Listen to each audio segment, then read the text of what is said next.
Welcome to Construction Genius. My name is Eric Anderton, and our guest today is Bisrat Degefa. He is the CEO and co-founder of TruBuild, and he is also a construction nomad. Let me tell you what I mean by that. He's worked all over the world in different cultures on mega projects.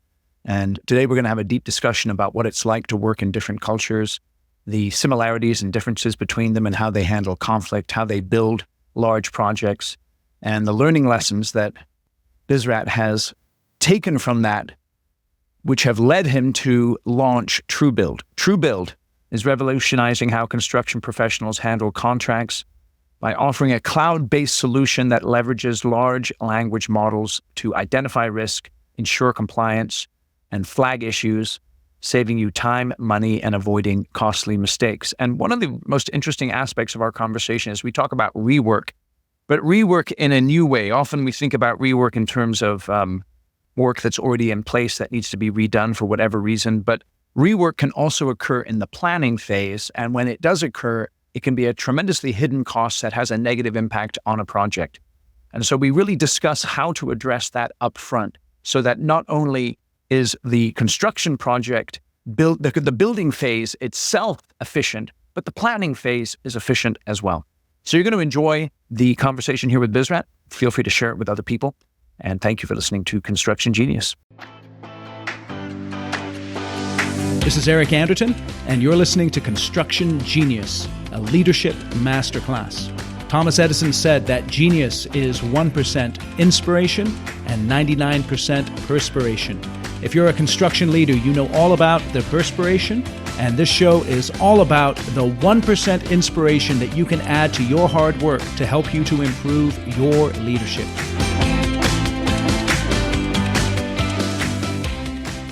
Bisrat, welcome to Construction Genius. Good to be here, Eric. You're a bit of a construction nomad. That's how I think of you when I look at your resume, your CV. Tell the audience a little bit about yourself, how you got into construction and your journey through the industry. So I was always passionate in how things come together and how generally buildings start from drawing an idea through to something that people can walk by, work in and live in. So I was always fascinated with construction. So yeah, that seemed like the natural route I was going to take when it came to picking a career choice. So yes, I started off my career in the UK, working on rail projects in the UK, predominantly in the they're called cross rail projects in the UK. And after a couple of years in the UK, I really wanted to see what international projects or what bigger projects were like around the world. And Qatar was gearing up on their World Cup preparations, doing lots of big construction projects in preparation for that. So I decided to move to Qatar back in 2014, to work on the Doha Gold Line project, which is like $100 billion metro program, which is amazing for anyone that's worked in the Middle East. It's kind of a sink or swim type of environment. The projects move very, very quickly. The construction is super fast compared to other parts of the world, and expectations are quite high in terms of quality of finish and overall design of construction. So I was based in Qatar for a couple of years, and then we had an opportunity where the company I was working for, they acquired an engineering consultancy in Kenya, and I moved over to Kenya back in 2016 to lead the integration of this new company into our parent company. So that really required basically changing or updating the way they were working in terms of delivering construction projects to align the standards, methods, and procedures in line with what we did at the parent company. And I grew to love my time in Kenya. So I decided to stay on post integration to lead the digital engineering for the business, which is a fantastic experience. Something that I feel Kenya really benefits from is more of a white canvas, like a blank canvas when it comes to innovation, in terms of we were able to do lots of leapfrog technologies in Kenya, which basically means we didn't have to go through the natural evolution of technological advancements. We were able to implement what the latest and best, greatest technology was at that point in time, and really skipping kind of the natural. Yeah. And go through. Let me ask you a question about that. I'm interested. One of the things I hear again and again is, people really struggle to adopt new technology in construction here in the United States, particularly. And you talked about those skipping the steps of the natural evolution, how would you compare cultures like the Middle East, Africa, to Europe and the United States in terms of the willingness to adopt new technologies? What have you noticed? Sure. So I'd say in the UK or even the States, there's lots of governance, there's lots of standards, there's lots of things have to be done in a specific way, in a specific manner, and follow a specific process. So that in some ways hinders innovation in some areas because it has to deal with a number of different requirements and governance. Whereas, say in Kenya, because I mentioned a bit more of a blank canvas, there wasn't as much robust regulation, shall we say, to doing certain things. So people can be a bit more innovative and can be a bit more riskier. And an example of this from an internal perspective was we've gone from producing design and 2D drawings to doing virtual reality design reviews. Whereas in other parts of the business, we'd had to go through 2D designs, then do 3D modeling, and after 3D modeling, then start to do more collaborative design reviews, and then virtual design. So there was like 2 steps that we were able to skip in the Kenya business compared to other parts of our business that was with. So yeah, I think mindset is a bit easier too. And also the other thing I did notice is there is the hunger to learn more and to really try new things there. But because in Kenya or that part of the world, they assume what they think because the technology say it comes from America or the UK. This is what everyone's doing there, so they see it as they need to be doing it because that's what America or UK is doing. When in fact in reality it's only pockets of people that are doing those things in the UK and America, not as an industry wide kind of adoption. So yeah, a really really good mindset as a launch for innovation. Okay, so when you came to Qatar and you talked about the sink or swim kind of mindset. How much did that kind of shock you? Was that something, because I would think coming from the West, Westerners typically, and I'm sure most people from most cultures think this, Westerners think, we know what's up, we know how to do things, we know the right way. And then you come to Qatar and they're doing things maybe a little bit differently, less regulations, less sort of boundaries. And it's like this shock to you. Was it a massive shock or did you handle that pretty well? I'd say the first few months, just to get the grips of the pace and the speed at which the project works, that was initially a shock for sure. And I don't think it is for everyone because there isn't any time to rest. It's just full on delivery. But I agree to love it. I think it's like Marmite. You either love or hate it. And I found out I loved it. Marmite, hold on a second. For our American listeners, that they just missed that one. What is Marmite? Marmite's a sauce or a paste that we have in the UK, and some people like it on their bread, on their toast. Some people hate it. But it's okay. So I'm going to take a guess here. Okay, so don't say anything. Now you're from Ethiopia. I'm going to guess that you like Marmite. I do love Marmite. Yes. Yes. I just said that because I would figure that you have a slightly more exotic taste than your typical person, and so Marmite, which for anyone listening in America whose their eyes are glazing over. Like Bisrat said, either you love it or you hate it. And I like the fact that you loved it. That was good. So you not only worked in the Middle East and Africa, but you've also worked in South America and North America as well, right? Sure, yeah. So after my time in Kenya, I relocated to India to lead the digital transformation of our organization. So we invested quite heavily in the offshore engineering approach where we want to standardize the ways in which certain parts of the engineering project be delivered. And by standardizing it, we can make it more efficient and reduce waste and rework. So I led the initiative to digitize elements of engineering delivery. And to do that, I relocated to India. It's a fantastic experience. Again, very similar mindset to Kenya in terms of any one person could have a background in architecture, but then upskilled and became an engineer, then upskilled, now they're a software developer. There's constant upskilling and constant work. But after India, I relocated to North America. So I worked in Washington on the Purple Line Metro project, which was quite a large construction project at that time. Really, really impressive design work that we were doing back then. Good time in the States. And then I relocated after that to Ottawa to work on the Trillium light rail project that was being done at that time. Again, it's quite large, multi-billion-dollar projects. I really liked the experience of having worked in North America and seeing how it compares to Europe and the Middle East. What's the big difference? Like when you're in North America, what's the biggest difference? I'd say the biggest difference was there's people coming around on our one project. There was people from say Florida or just these different states, and I know America's a very big country. It's a very big country with lots of different people. So No, speak in generalities. It's perfectly fine. This is great. So it would be, I'd say the experience that so many people have become from a background of working very, very smaller projects. And now all of a sudden they're working on a huge construction, multi-billion-dollar project. So in some cases, certain processes weren't scalable or certain experiences were not there in some areas, but because of the smaller size projects that were there, there was a very good hunger for innovation, which is nice working in the North America, and access to technologies, which wasn't sometimes always there. So even in Europe, some projects, but no, it was a good comparison. A bit more risk adverse, I'd say. It was a bit more risk adverse in North. Yeah. Again, but very process driven, very governance, very regulated, very which forces makes sure I's are got to be dotted, T's are got to be crossed. So, yeah, again, risk adverse, but also quite innovative in a way. And then after North America, I think I went back to the UK for a short while, and I then moved to South America, Peru, with a different company. I was quite interested in working in South America because it was the only continent other than Australia or Antarctica that I hadn't worked in. So I wanted to tick off South America from my list of places that I wanted to work, and that was a very, very interesting experience. Speak Spanish now, which is a nice. Yeah. So how many languages do you speak? Speak 4 languages there, or 3.5. And so it would be Ethiopian dialect, which is Amharic, English, Spanish, and I'm taking classes now for Arabic as well, just to it's money at home now. So it's important to learn the language. Wow.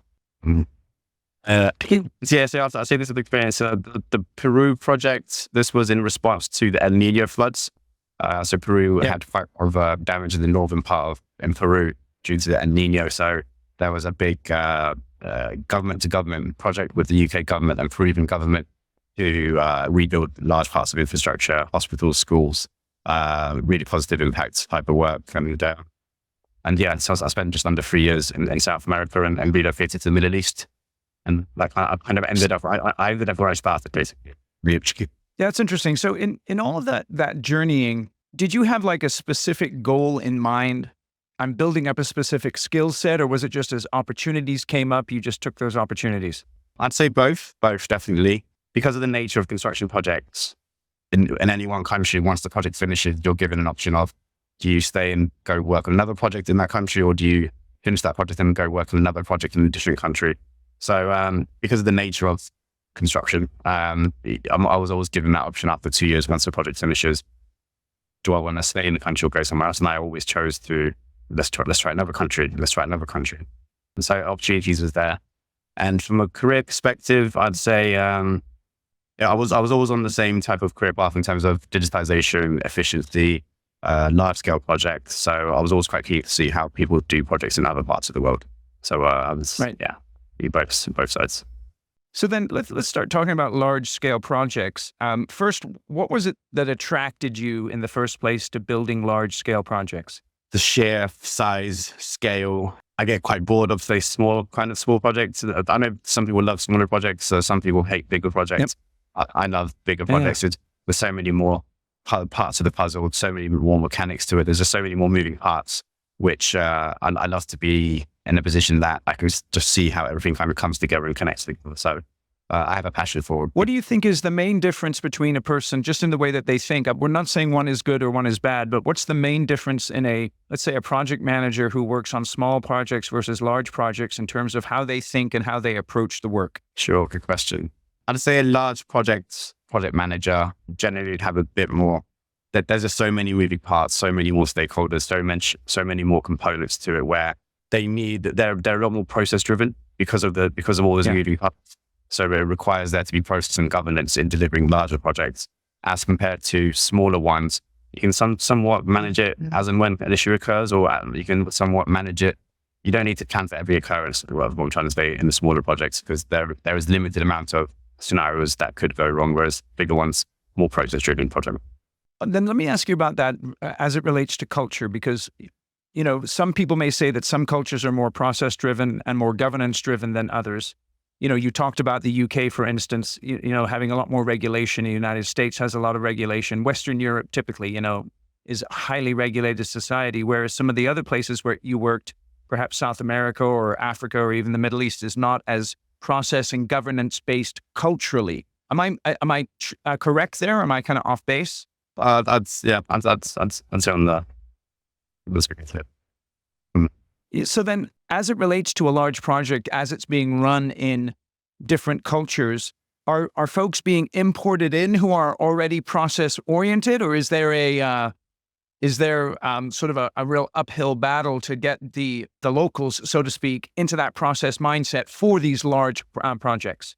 So in the Middle East, typically for these large scale projects, especially during the time when I was there, is lots of internationals that have coming in. So it could be from Australia, from South Africa, from Europe, America, etc. So there is a lot of international expertise that's brought in that has experience in these type of projects in one area.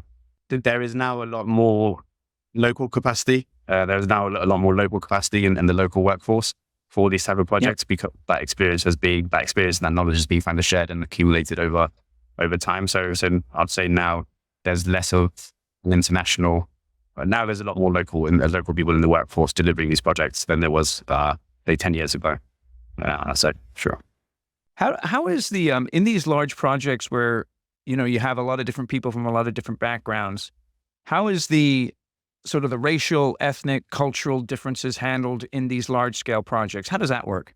So somehow it just works in terms of, even though everyone's coming in from a different, say, country or different race or etc., they all have a similar type of mindset in terms of they've all left their homes and their families and what they're used to come to a new place. So they have that mindset with them, which makes it a bit more explorative, a bit more out there and open and open for them. The mindset's similar, but the background might be different. Interesting.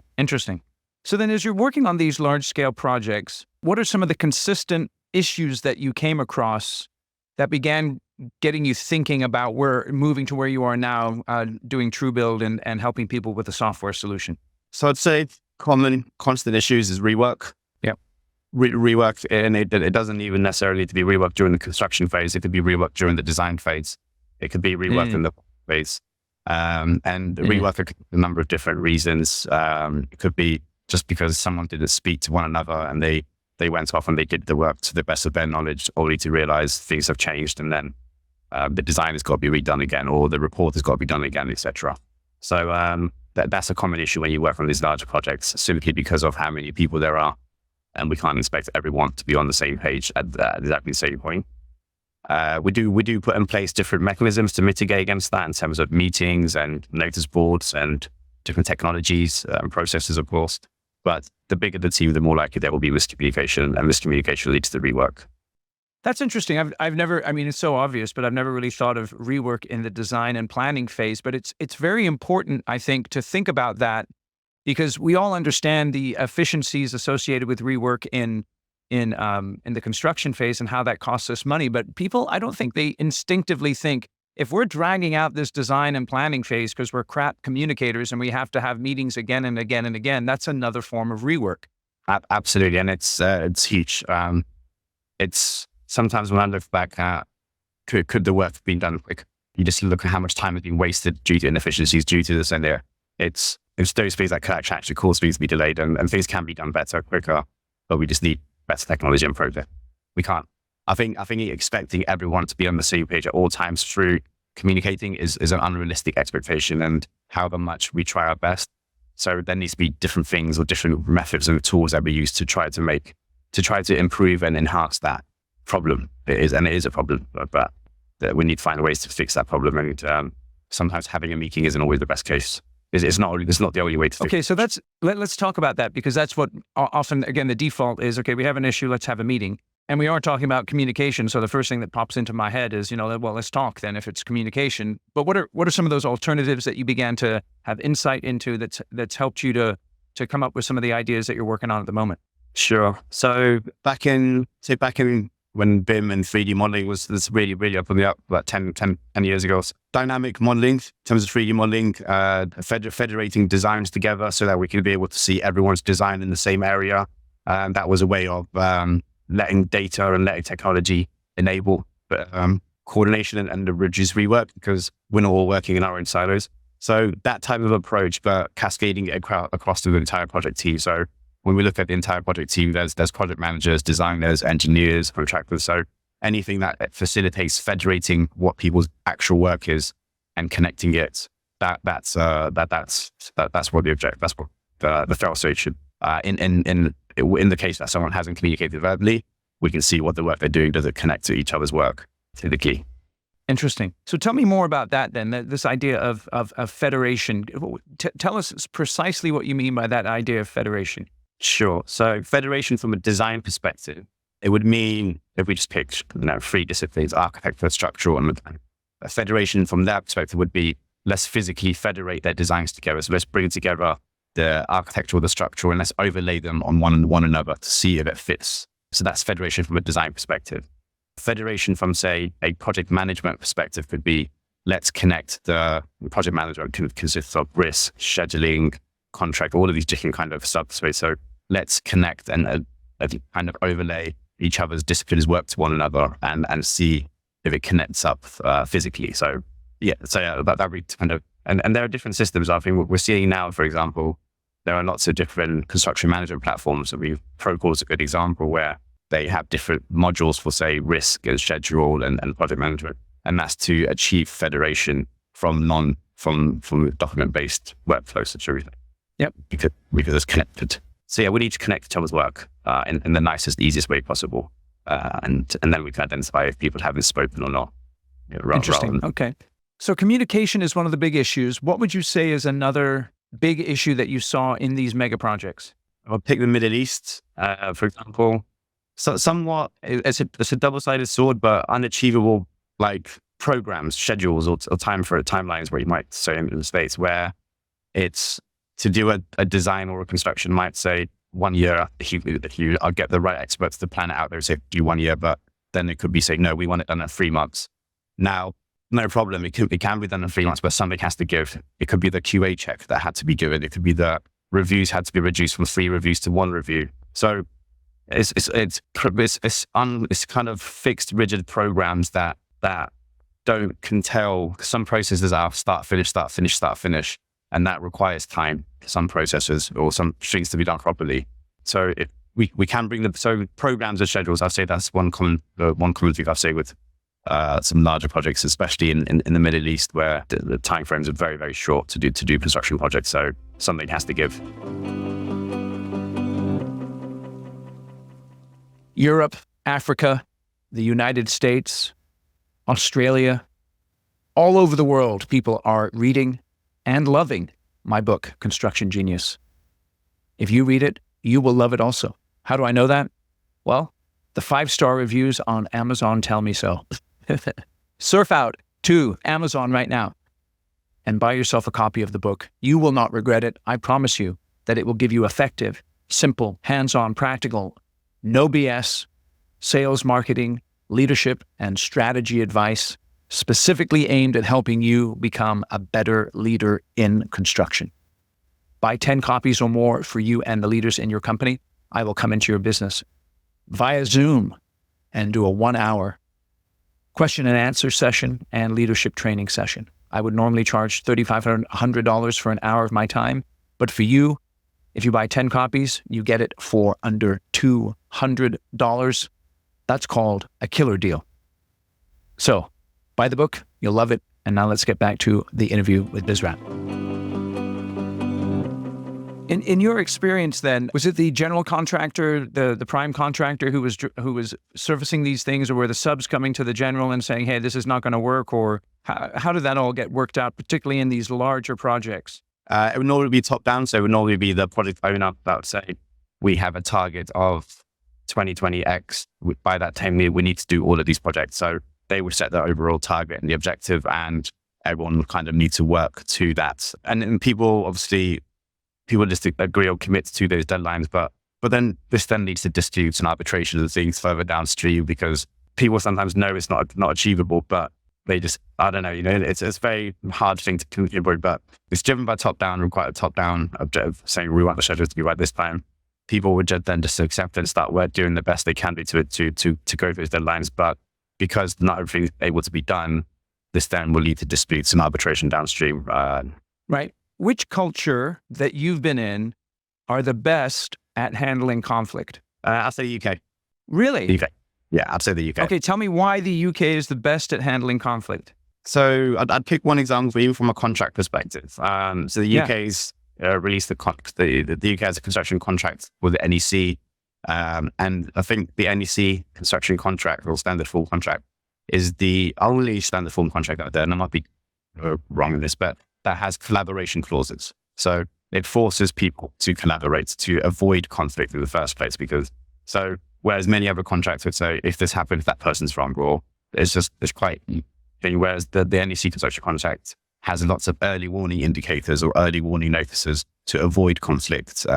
So if you are aware of something is going to happen, you should notify that person. And if you don't notify them and it happens, you're actually the one in the wrong, not that person.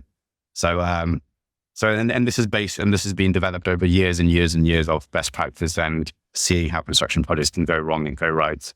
So I'd say the UK is quite mature at preventing conflicts. And then when it does come to conflicts in itself, I don't want to put down anyone, but I think conversations are a bit more, less emotional, less heated, more logical in terms of this happened by this day and then this and this and this. Okay, let's agree on this, rather than emotional, shall we say. So it's people reason a bit better. And again, I'm not saying it's well. No, don't worry. Tell me then, which culture is the worst at overcoming conflict? I'd say the Middle East. They're very passionate people. They're very passionate, and the passion is quite emotion. It's related to emotion. Yeah. I'd say the Middle East, and generally the kind of Middle East type contractors and Middle East type projects, they're a bit more fiery. Should we say a bit more fiery in nature. So let me ask you this: how do you build trust with people in different cultures? So let's say you're in the Middle East, right? And you're on one of these mega projects, you're working with a bunch of different people. How do you build trust on those projects?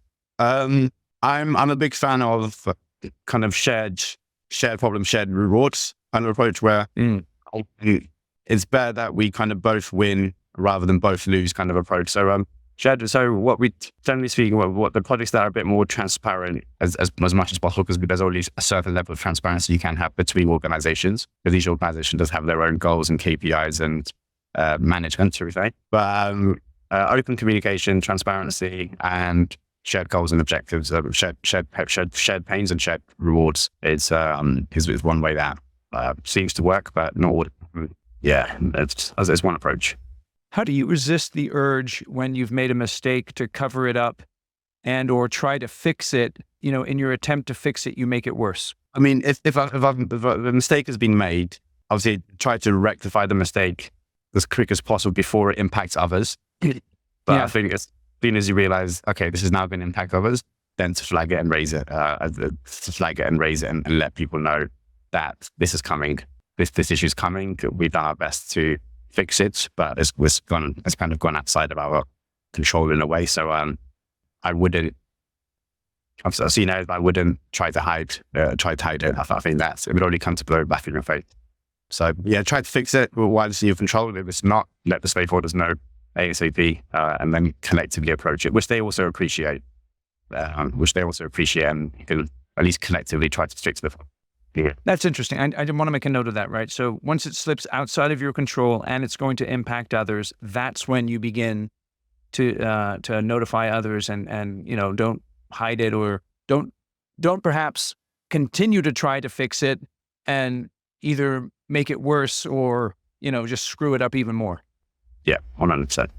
Okay, so now how did you begin to transition out of working directly in construction to working on TruBuild and the company that you're running now? My role within the organizations for the past 6-7 years has been to develop and design new technologies or partner with technology providers to improve engineering and construction. So that's always been my role for the past few years within the organizations. The challenge, the challenge that I had in this role in some ways is, and it's learnings in a way, it's much harder for corporate companies, big companies to develop technology, software solutions. There's a lot of stakeholders, lots of bureaucracy, there's lots of interests from so many different people. You're not as focused because it's the company's money and everyone wants to have a part of it. So for me, I decided last year that, okay, I'm really happy with what I've done in the past and the things that we've done, but I really want to move quicker than I have been in developing solutions.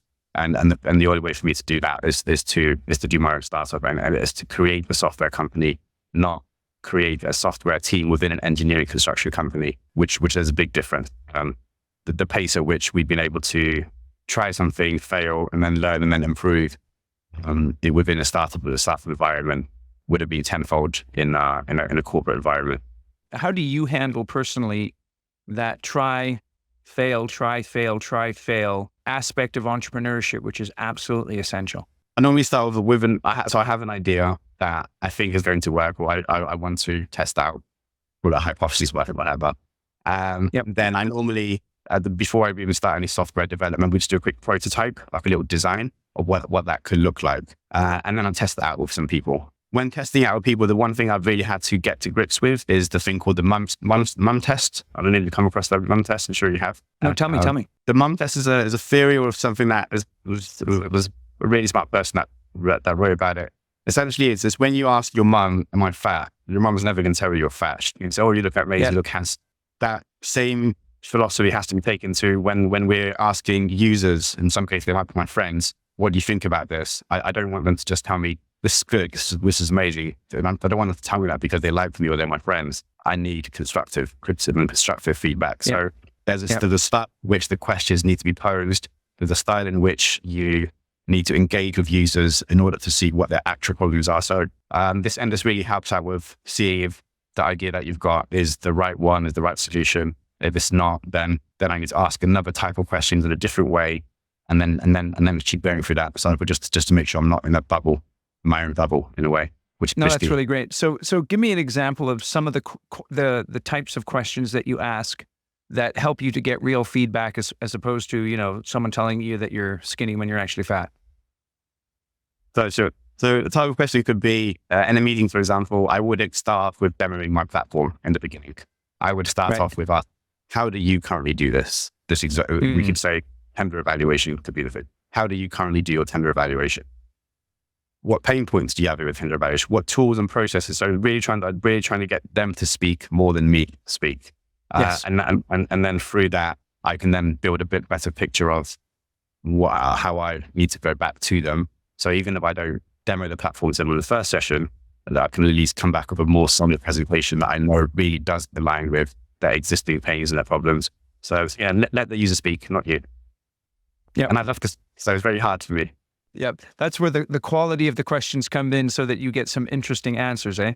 I have to say you're very good at this as well, Eric, because you've got me speaking very much like this. You say a few words and then I end up hitting 1,000 words. So I think you're very good at the mum test without even knowing it, actually. Yeah. It's interesting because I like to talk a lot as well, but I find other people way more interesting. So if I can ask a good question, then some great stuff comes out.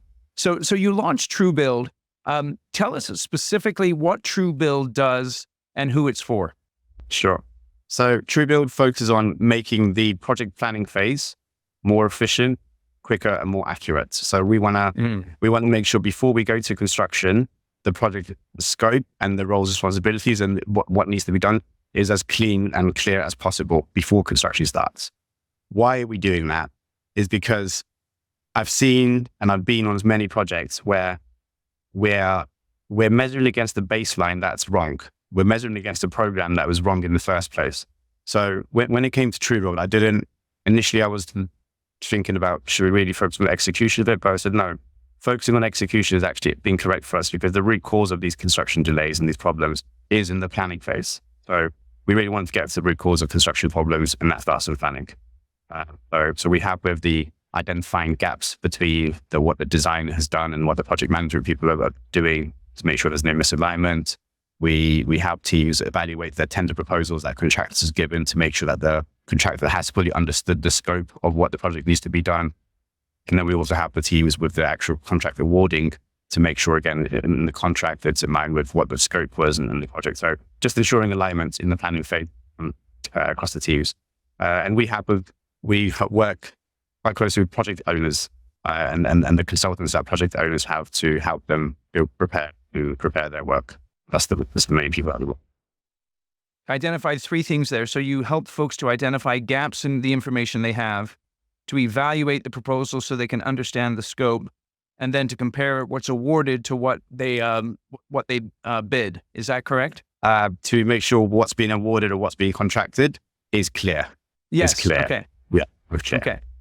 Because there's so many ambiguities. There's so many question marks that we have. And if a question mark goes from the planning phase into the execution phase, that then leads into a dispute, a delay, or someone saying something. So we can reduce ambiguities and question marks that exist that create in the planning phase, then the project's got the best chance of being successful. So then people are working with you prior to being awarded a project and also after being awarded a project in the planning phase itself?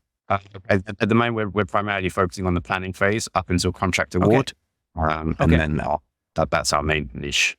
Okay, excellent. So then who would be your ideal client? Who's the person who needs to go to TruBuild.io and begin to a conversation, maybe check out a demo? Sure. So I'll say project owners or asset owners.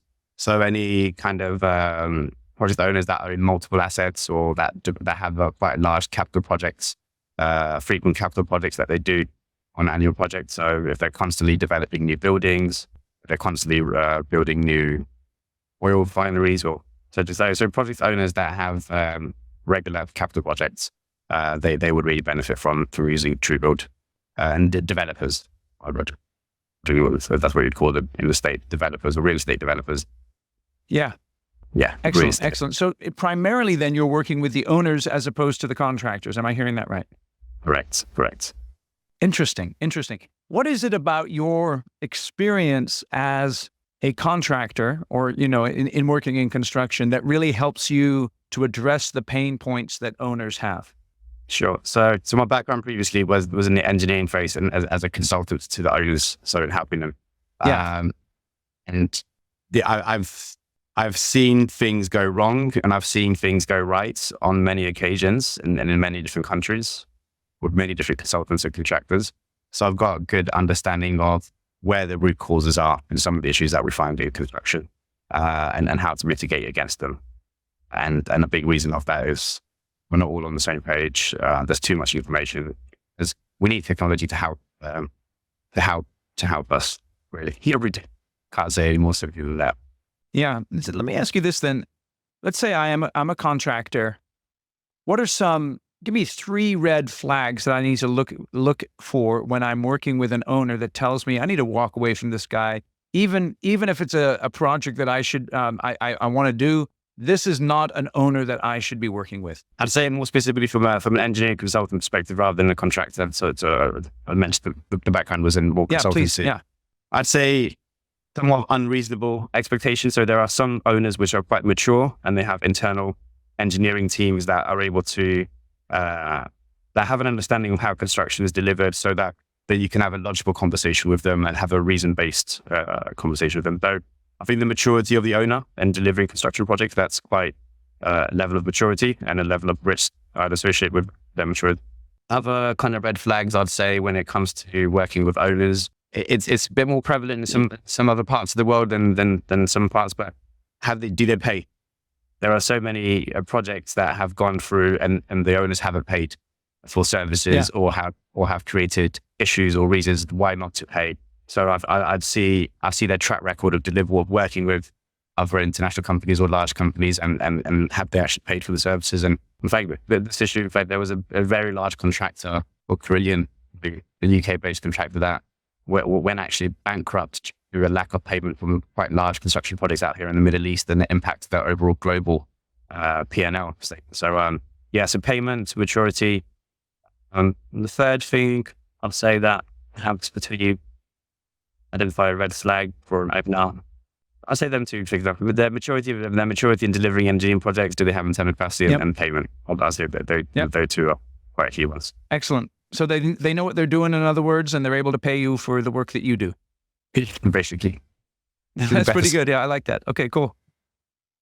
So tell us how we can get in touch with you then. Sure. So you can reach us. You can reach me personally on LinkedIn. I'm quite active on LinkedIn. So it's Bisrat Degefa on LinkedIn. Also, you can find us on at TruBuild.io. If you want to reach out to us and schedule a demo, but I'll definitely say LinkedIn is the quickest and easiest way to get in contact with me. Excellent. Well, Bisrat, I really appreciate it. I have one last question. So you're in the Middle East. Tell us again where you're based now. I'm based in Riyadh, Saudi Arabia. Riyadh, okay. In Saudi, okay. When you're thinking of the Middle East in general, what's the one place that someone from the West should visit? I'd say Riyadh right now is a place to be. Yeah. It's a place to be, yeah. So definitely a place to be. So if I was flying into Riyadh, right? Let's say I flew into Riyadh, I was going to do, how many days should I do in Riyadh?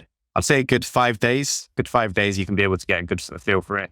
And I say Riyadh, it's just, there is so many events, conferences, initiatives kicking off just in this one city. And it's attracting people from all around the world, whether it's the Future Investment Initiative, FII.